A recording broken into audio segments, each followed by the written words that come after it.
हाँ, नमस्कार साथियों। चंदन कुमार, विकास कुमार, वर्षा, राजकुमार प्रजापति जी, आप सभी को गुड मॉर्निंग, नमस्कार सुबह का। और हम लोग आज तीसरी बार मिल रहे हैं इस करंट अफेयर्स के सेशन को लेकर के, और आशा है कि धीरे धीरे जो हैं चीज़ें और सही होती चली जाएंगी। और जो आगामी दरोगा परीक्षा है 26 दिसंबर को, और उसके बाद 23 जनवरी को हम लोग का बीपीएससी सिविल सेवा की प्रारंभिक परीक्षा है, इन सभी में आप देखेंगे कि जो हम लोग का ये करंट अफेयर्स का जो ये सेशन चल रहा है अभी, इसमें से बहुत सारे क्वेश्चंस आएंगे आपको, और इसका निसंदेह आपको फायदा होगा। तो आप लोग जितनी जल्दी जुड़ सके साथियों, उसके बाद हम लोग जो भी क्वेश्चन होगा मैं आप लोगों को मौका दूंगा कि आप लोग वहां पर पहले अपना एक आंसर लगा सकें, उसके बाद सही होगा या गलत होगा वो फैसला हम लोग उसके बाद करेंगे। दरोगा एग्जाम सक्सेस, आप देख रहे हैं यूनिक न्यू भारतीय पब्लिकेशन के तहत दरोगा एग्जाम सक्सेस नाम से एक मैगजीन निकाली गई है, जिसमें कि 20 सेट है प्रश्नों का, और वो तमाम प्रश्नों को मैं यहां पर इस समय 9 से 11 बजे के मध्य जो है आप सबको जो है उसका जनरल साइंस, जो जनरल नॉलेज का जो पेपर है, और इसके अलावा जो करंट अफेयर्स होता है उसको मैं डील करवाता हूं। और ठीक इसके पहले जो है 8:15 से साइंस के सर जो है वो आपको साइंस के क्वेश्चन जो है रूबरू कराते हैं। तो 76 जापान के नए प्रधानमंत्री जो है वो कौन है? Fumio Kishida, Yoshihide Suga, Shinzo Abe या शिगेरू हशीबा। तो इसके पहले शिंजो आबे थे जापान के प्रधानमंत्री, लेकिन बाद में उन्होंने स्वास्थ्य कारणों से अपने पद से इस्तीफा दे दिया, और उनकी जगह पर जो है जो नए प्रधानमंत्री बने हैं जापान के, ठीक है, जापान के नए प्रधानमंत्री 76 का उत्तर जो है वो है योशिहिदे सुगा, योशिहिदे सुगा, ठीक है। तो ये फूमियो किशिदा जापान के नए प्रधानमंत्री जो हैं वो कौन है? ठीक है, जापान के नए प्रधानमंत्री, इसको एक बार आप लोग देखिए, क्योंकि सबका उत्तर जो है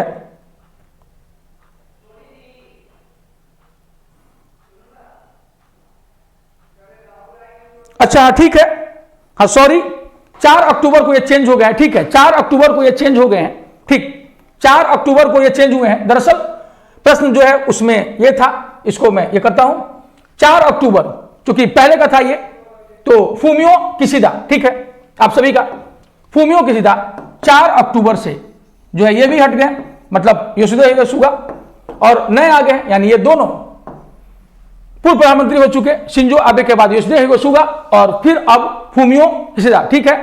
हाँ, ये तो चेंज हो गया, बिल्कुल बिल्कुल, 4 अक्टूबर से फूमियो किशिदा आ गए हैं, ठीक। फूमियो किशिदा जो है 4 अक्टूबर 2021 से जापान के नए प्रधानमंत्री हो गए हैं, ठीक। चलिए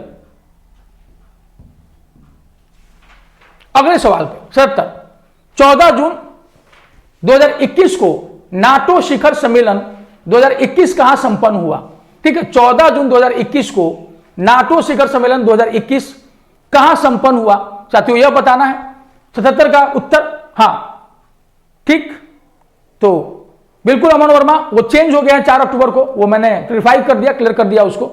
चलिए 77वां बताना है, 14 जून 2021 को नाटो शिखर सम्मेलन, नाटो यानी कि नॉर्थ अटलांटिक ट्रीटी ऑर्गेनाइजेशन,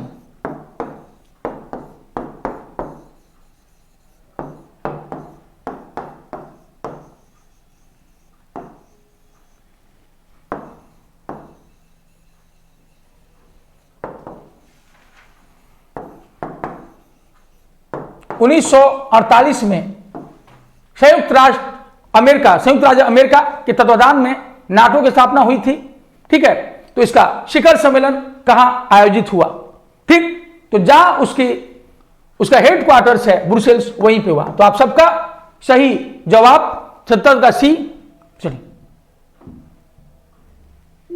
अगले सवाल पे बढ़ जाते हैं। 78वां, उत्तर प्रदेश सरकार ने किस योजना के तहत गोल्डन कार्ड बनाने के लिए एक अभियान शुरू किया है? ठीक है, गोल्डन कार्ड, उत्तर प्रदेश सरकार ने किस योजना के तहत गोल्डन कार्ड बनाने के लिए एक अभियान शुरू किया है? प्रधानमंत्री ग्रामीण आवास योजना, प्रधानमंत्री जनधन योजना, प्रधानमंत्री गरीब कल्याण योजना अथवा आयुष्मान भारत योजना। आयुष्मान भारत योजना, तो आपको बताना है कि गोल्डन कार्ड बनाने के लिए एक अभियान शुरू किया है, ठीक है, जिसके तहत 5 लाख रुपए जो है वो दिए जाते हैं, तक खर्च किए जा सकते हैं, ठीक है, भारत सरकार के तरफ से। तो इसका उत्तर 78 का गोल्डन कार्ड बनाने के लिए एक अभियान शुरू किया है, ठीक है। इससे इसका हिंट मैं दे दूं आप लोगों को। हाँ, पूजा कुमारी का उत्तर आ गया 78 का डी, और सही उत्तर है आयुष्मान भारत योजना। आयुष्मान भारत योजना, तो आप सभी का जवाब जो है वो सही है 78 का डी। चलिए 79 यानी जो 79 पुगलूर त्रिशूर HVDC यानी कि हाई वोल्टेज डायरेक्ट करंट परियोजना के संबंध में कौन सा कथन सही नहीं है? कौन सा कथन सही नहीं है? पहला ए, प्रधानमंत्री नरेंद्र मोदी ने 19 फरवरी 2021 को पावर ग्रिड की 320 केवी यानी किलोवाट जो किलो वोल्टेज 2000 मेगावाट की पुगलूर तमिलनाडु त्रिशूर केरल HVDC परियोजना का उद्घाटन किया, ठीक है। 320 केवी यानी कि जो किलो वोल्ट और 2000 मेगावाट के पुगलूर त्रिशूर HVDC परियोजना का उद्घाटन किया है। चलिए देखते हैं 19 फरवरी को किया है नहीं किया। 2000 मेगावाट वाले अत्याधुनिक Pugalur Thrissur high voltage direct current प्रणाली राष्ट्रीय ग्रिड के साथ केरल के लिए पहला HVDC कनेक्शन है, ठीक है। राष्ट्रीय ग्रिड के साथ केरल के लिए पहला HVDC कनेक्शन है।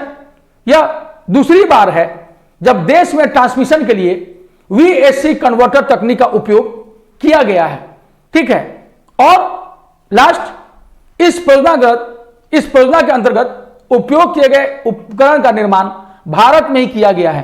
तो आपको 79 का जो 4 स्टेटमेंट है इसमें से बताना है कि कौन सा स्टेटमेंट जो है वो सही नहीं है, कौन सा स्टेटमेंट जो है वो सही नहीं है। इसकी जानकारी जो है आप लोगों को दे देनी है, ठीक। तो तमाम साथियों ने इसका उत्तर दिया है डी, ठीक। तो एक साथी विक्रम ने इसका उत्तर सी दिया है। यह दूसरी बार नहीं, यह पहली बार है जब देश में ट्रांसमिशन के लिए VSC कन्वर्टर तकनीक का उपयोग किया गया है, ठीक है। ये गलत है। बाकी इस परियोजना अंतर्गत उपयोग किए गए उपकरण का निर्माण भारत में किया गया है, ठीक है। पुगलूर तमिलनाडु त्रिशूर 19 फरवरी सही है, ठीक। और पहली बार केरल के साथ यह पहला HVDC कनेक्शन है, ठीक है। और इसके अंतर्गत उपयोग किए गए सारे उपकरणों का निर्माण जो है वो भारत में किया गया है।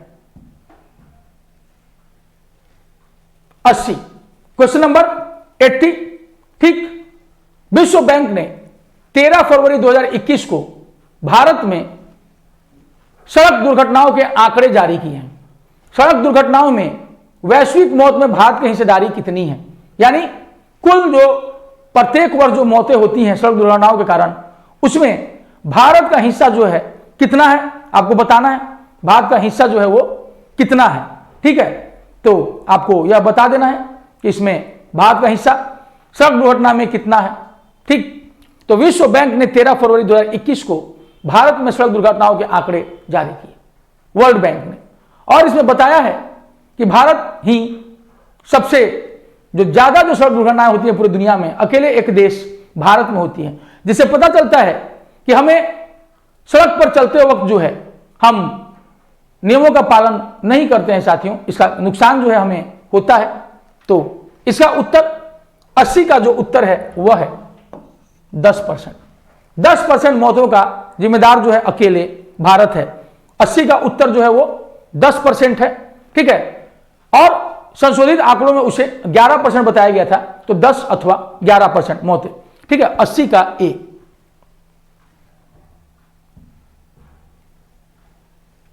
इक्यासीवां सवाल नंबर 81, 26 जनवरी से 30 मार्च 2021 के मध्य किस मंत्रालय द्वारा आयुष संवाद अभियान मेरी सेहत मेरी जिम्मेदारी आयोजित किया गया? आयुष मंत्रालय, गृह मंत्रालय, स्वास्थ्य एवं परिवार कल्याण मंत्रालय अथवा वित्त मंत्रालय।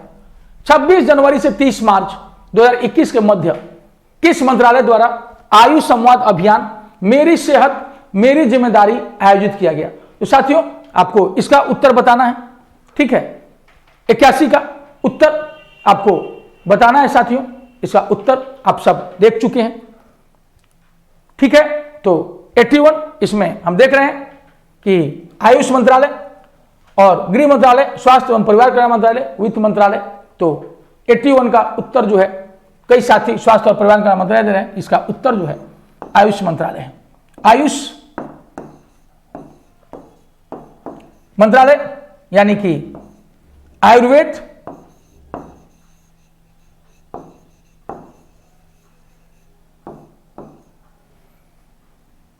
योगा एंड नेचुरोपैथी,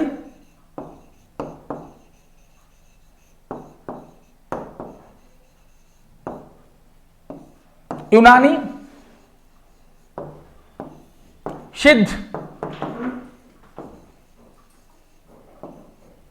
और होम्योपैथी।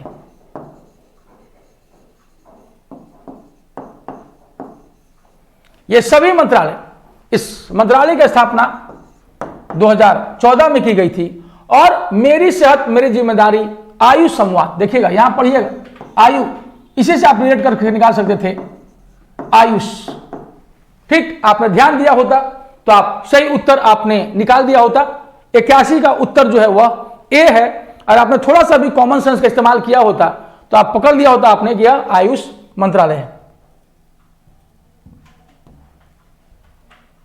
82, किस राज्य में 24 जनवरी 2021 को राष्ट्रीय बालिका दिवस पर बेटी बचाओ बेटी पढ़ाओ योजना अंतर्गत पंख अभियान की शुरुआत की गई? पंख यानी बेटियों को पंख देना ताकि वो पढ़ सके।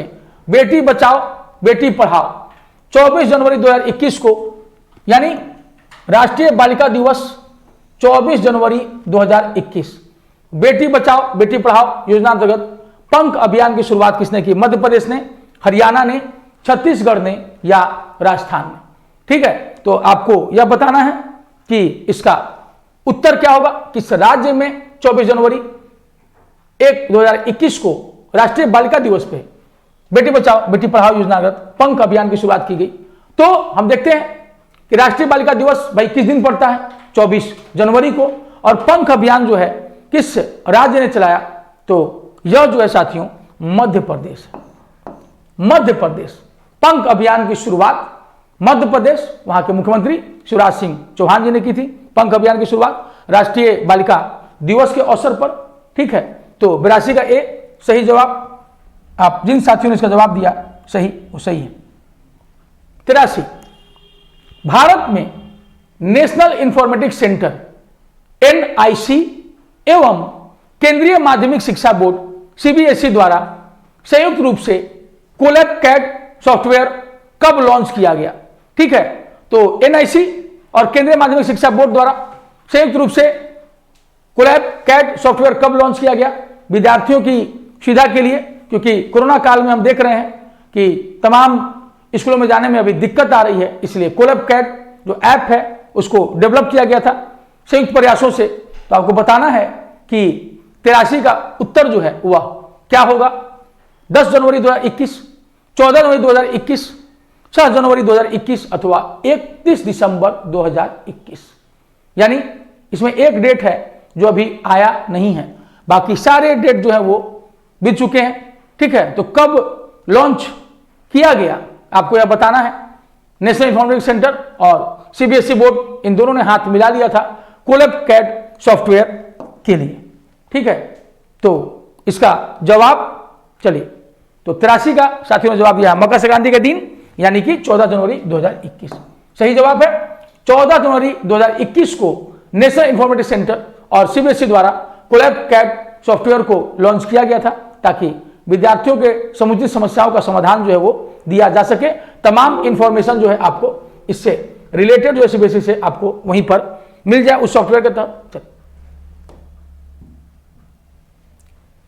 84, निम्न में से किस ट्रेन का नाम बदलकर नेताजी एक्सप्रेस कर दिया गया है? किस ट्रेन का नाम बदलकर नेताजी एक्सप्रेस कर दिया गया है? ए पुरुषोत्तम एक्सप्रेस, हावड़ा कालका मेल, विक्रमशिला एक्सप्रेस या मैसूर सोलापुर गोल गुंबज एक्सप्रेस। मैसूर सोलापुर गोल गुंबज एक्सप्रेस आपको बताना है। निम्न में से किस ट्रेन का नाम बदलकर नेताजी एक्सप्रेस कर दिया गया है? ठीक है, तो आपको दिख रहा होगा इसमें एक ऐसा एक्सप्रेस जिसमें बंगाल का नाम, बंगाल का एक क्षेत्र दिख रहा है, तो बहुत आसान है।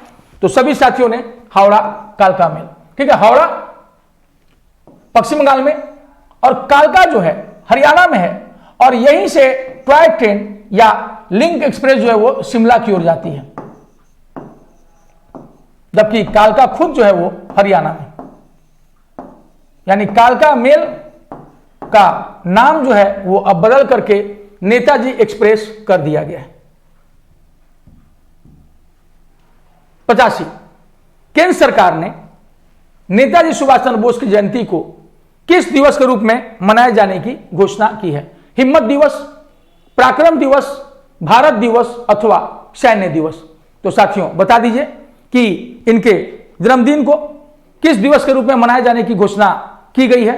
ठीक है, कटक में 1897 में ये पैदा हुए थे, उड़ीसा में, उड़ीसा के कटक में जो है ये पैदा हुए थे 1897 में। अब आप बता दीजिए इनकी जन्म तिथि भी बता दीजिए और वो दिवस भी बता दीजिए जो भारत सरकार ने इनके लिए तय किया है। 85 का भी, और इनका जन्मदिन भी बता दीजिए, इनका जन्मदिन भी बता दीजिए साथियों, इनका जन्मदिन भी बता दीजिए।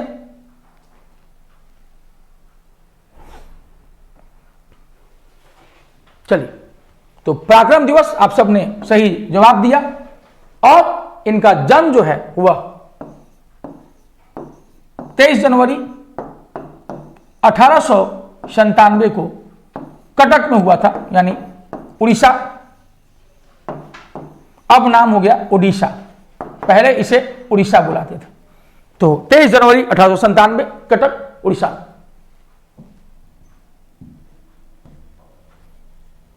86, किस राज्य में प्रधानमंत्री फसल बीमा योजना के स्थान पर किसान फसल राहत योजना शुरू की गई है?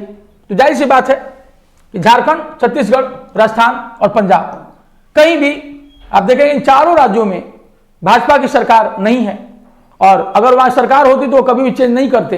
तो जाहिर सी बात है कोई विपक्षी पार्टी ही उस नाम को बदलेगी। तो आपको बताना है, हाँ बिल्कुल 23 जनवरी आप सभी साथियों का सही उत्तर।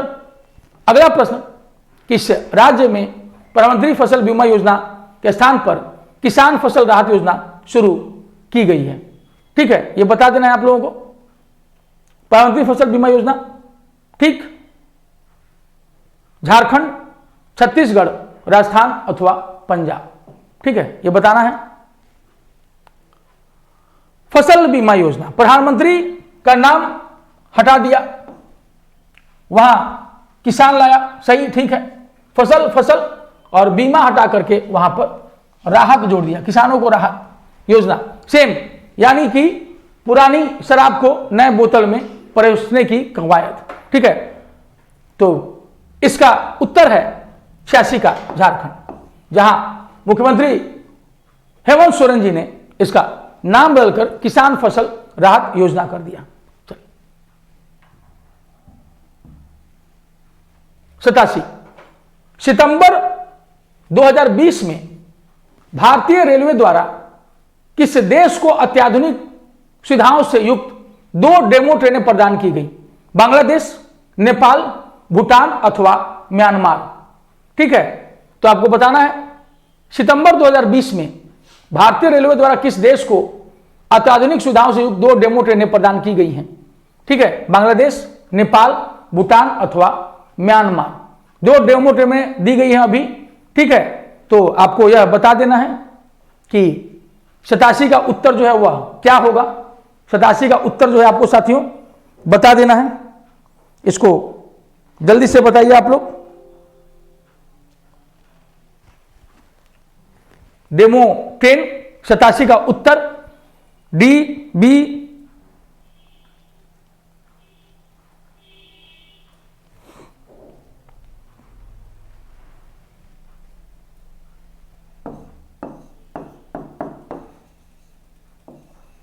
ठीक है, डेमू ऐसे ये करते हैं उसको।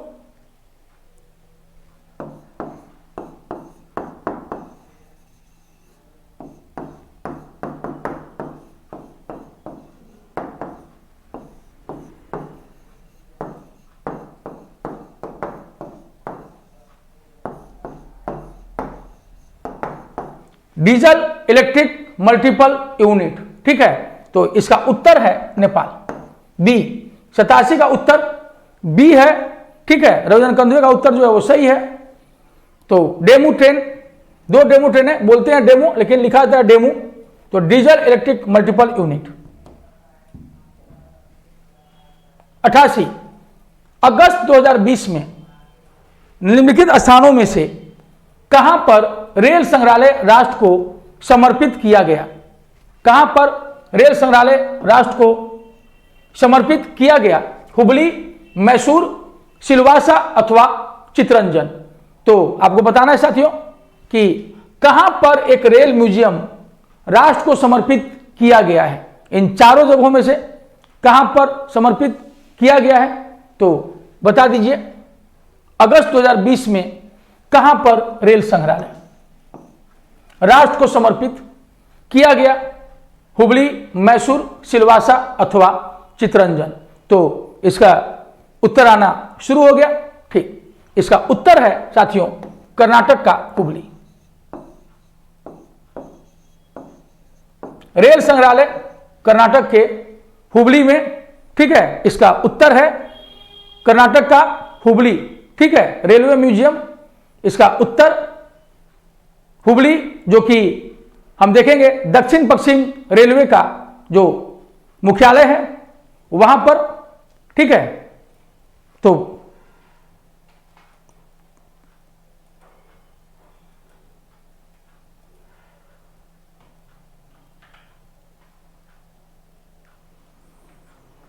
इसका एक बार, चूंकि तमाम साथी जो हैं इसका उत्तर बी दे रहे हैं, जबकि देख लेता हूं, एक बार मैं वेरीफाई कर लेता हूं ताकि कोई दिक्कत ना आए।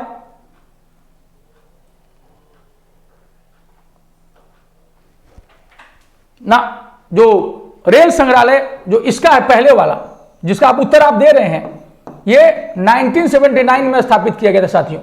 ये 1979 में इसको स्थापित किया गया था, ठीक है। इसको याद रखिएगा, जो रेलवे म्यूजियम है ये 1979 में स्थापित किया गया था। प्रश्न क्या कहता है? अगस्त 2020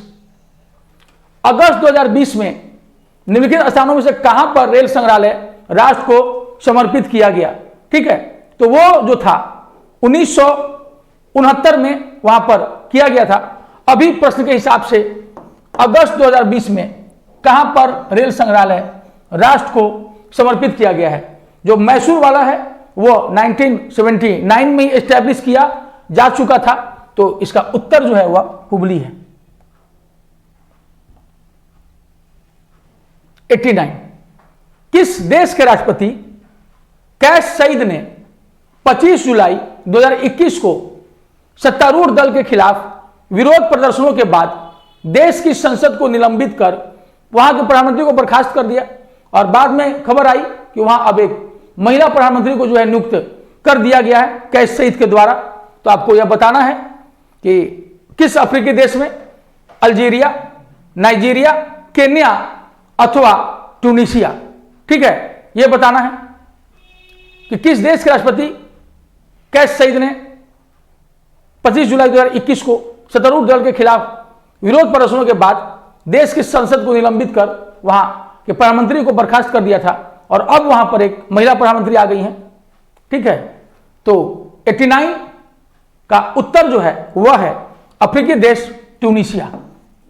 अफ्रीकी देश ट्यूनीशिया, ठीक है। आप तमाम साथियों का उत्तर जो है वो सही है।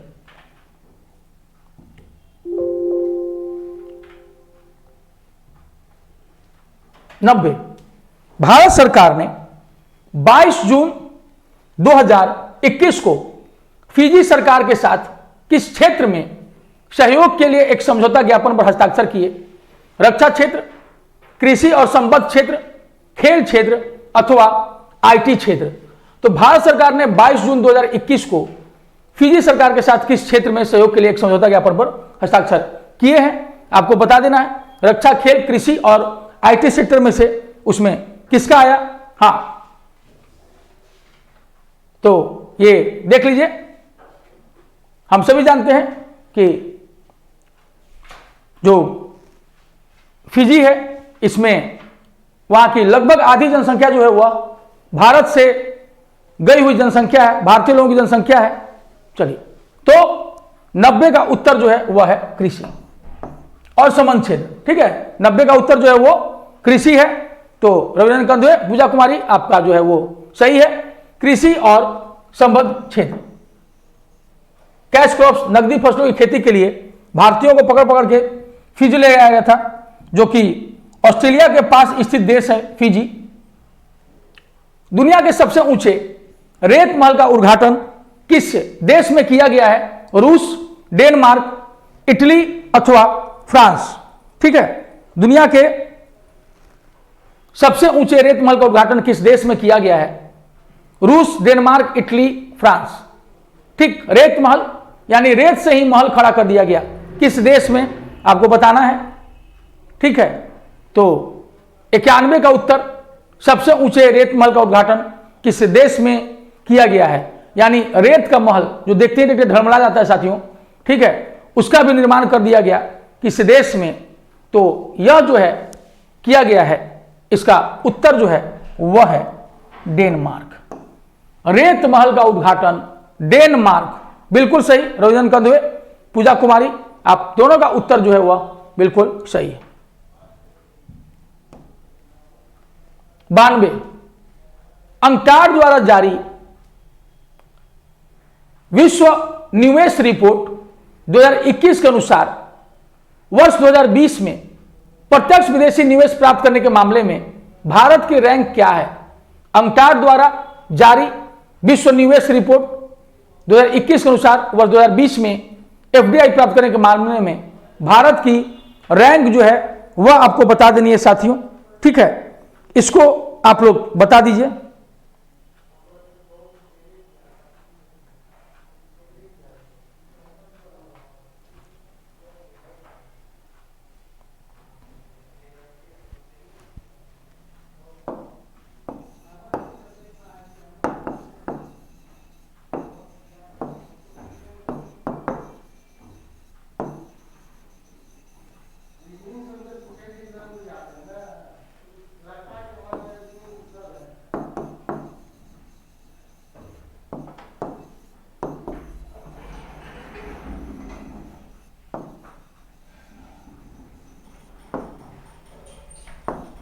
उन्नीस सौ 64 में स्थापित किया गया था अंकटाड को, और इसका मुख्यालय जो है वह स्विट्जरलैंड के जिनेवा में,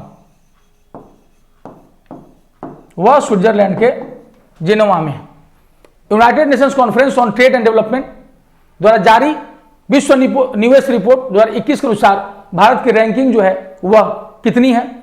इसकी रैंकिंग जो है वो 5वीं है। एफडीआई प्राप्त करने में जो भारत की रैंकिंग है वह 5वीं है। तो आप सभी अधिकांश लोगों का सवाल का जो जवाब है वह बिल्कुल सही है, इसको ध्यान में रखिएगा। अंकटाड की जानकारी मैंने आपको दे दी। इसकी स्थापना 1964 में हुई थी। 93, वैश्विक शांति सूचकांक के 15वें संस्करण में 163 देशों की सूची में किस देश को दुनिया का सबसे शांतिप्रिय देश घोषित किया गया है? नेपाल, आइसलैंड, भारत या चीन? आपको बता देना है कि इसमें जो है टॉप पर कौन सा देश है साथियों। ठीक है, इसको क्लियर कर दीजिए आप लोग। वैश्विक शांति सूचकांक 2021,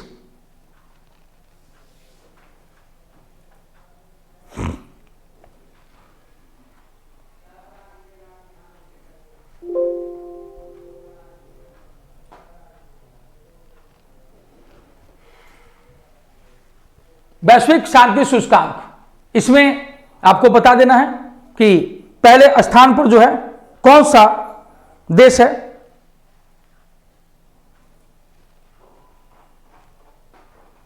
इसका सही उत्तर जो है वह आइसलैंड, पहले स्थान पर जो है आइसलैंड है साथियों इसमें, क्योंकि हम सभी देखते हैं कि जो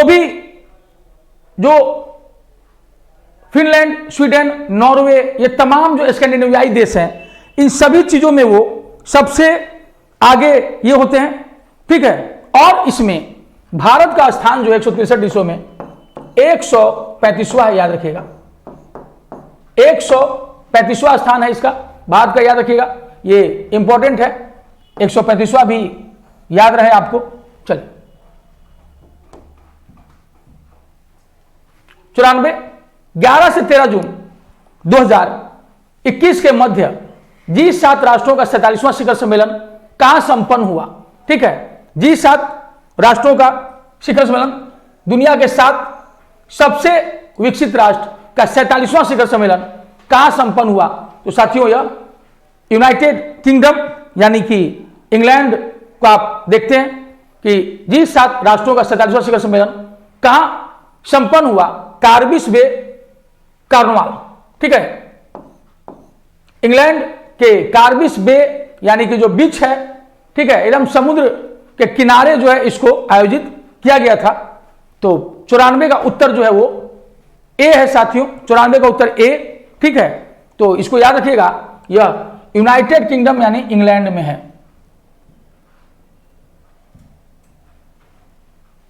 95वां, हिडलबर्ग सीमेंट ने किस देश में दुनिया का पहला कार्बन न्यूट्रल सीमेंट प्लांट लगाने की योजना बनाई है, यानी एक ऐसा सीमेंट प्लांट जिससे प्रदूषण न के बराबर होगा, पहला कार्बन न्यूट्रल सीमेंट प्लांट लगाने की योजना बनाई है हिडलबर्ग सीमेंट ने। स्वीडन में, जर्मनी में, यूके में या इजराइल में। तो आपको इसका उत्तर बता देना है कि पहला कार्बन न्यूट्रल सीमेंट प्लांट लगाने की योजना कहां बनाई है।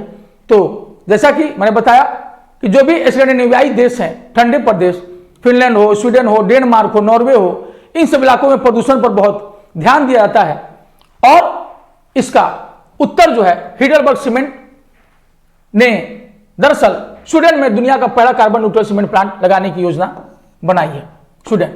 इसको याद रखिएगा आप लोग, ठीक है। तो 95 का ए, अमन वर्मा, विक्रम कुमार, आपका उत्तर जो है बिल्कुल सही है। तो इसी के साथ साथियों आज का जो यह कार्यक्रम है प्रश्न उत्तर का, इसको मैं यहीं समाप्त करता हूं। हम लोग फिर आगे मिलेंगे और तब तक आप लोग अपने आगामी परीक्षाओं के लिए कमर कस लीजिए। तो तमाम ऐसे जो परंपरागत और आपके जो करंट अफेयर्स के सवाल आते हैं यहां आपको मिलते हैं, तो आप देख सकते हैं कि तमाम जानकारी जो मैं आपको दे रहा हूं वो आपको यहां से मिल रहा है। बिहार पुलिस अवर निरीक्षक दरोगा, परवक्ष अवर निरीक्षक सर्जेंट, प्रारंभिक प्रतियोगिता परीक्षा एग्जाम सक्सेस, ये तमाम आपको मिल जाएगा यूनिक न्यू भारतीय पब्लिकेशन के इस बुक में। और कोई भी जानकारी आपको चाहिए हो तो आप इस हेल्पलाइन नंबर पर ले सकते हैं। टेलीग्राम चैनल आपको दिख रहा है, कॉल टाइम भी आपको दिख रहा है साथियों। और साथ ही इसे लाइक, शेयर और सब्सक्राइब करना न भूलें। तो तब तक के लिए अब मैं इजाजत चाहूंगा साथियों। आप सभी का बहुत धन्यवाद मेरे साथ जुड़े रहने के लिए इतनी देर, ठीक है। तो आप सभी का दिन शुभ हो और फिर हम लोग मिलेंगे फिर आगे।